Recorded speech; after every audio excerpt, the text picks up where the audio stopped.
قل هو اللہ احد۔ اچھا یہ صورت آئی کیسے تھی کہ قریش کہنے لگے ہمیں تو اپنے باپ دادے کے نام یاد ہیں، تو بھی اپنے رب کا کوئی نسب و نامہ سنا، کوئی خاندان بتا کہ تیرے رب کا کیا خاندان ہے۔ تو اس پہ جبریل آئے یہ صورت لے کر کے قل کہیے، 227 دفعہ قرآن میں قل آیا ہے۔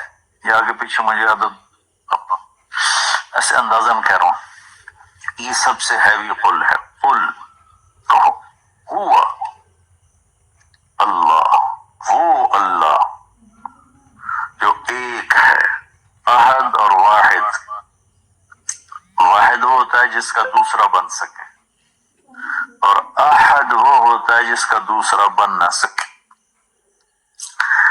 تو قل هو اللہ احد، واحد نہیں احد۔ مثلا میں یہ کہہ سکتا ہوں کہ میں اس کرتے کا واحد مالک ہوں، میں یہ نہیں کہہ سکتا میں اس کرتے کا احد مالک ہوں۔ احد اسے کہتے ہیں جس جیسا کوئی ہو ہی نہیں۔ اچھا فرد ہے، کوئی رشتہ کوئی نہیں، نہیں اللہ الصمد، اس کا کوئی رشتہ کوئی نہیں، سب سے بے نیاز۔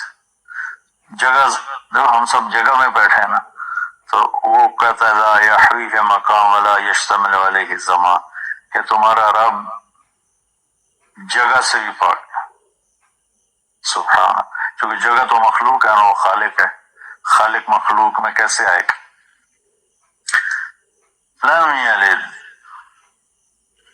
کسی کا باپ نہیں، لم یولد، کسی کا بیٹا نہیں، ولم یکن لہ کفوا احد، پھر آ کے ضرب لگائی کوئی ایسا ہے تو دکھا دو۔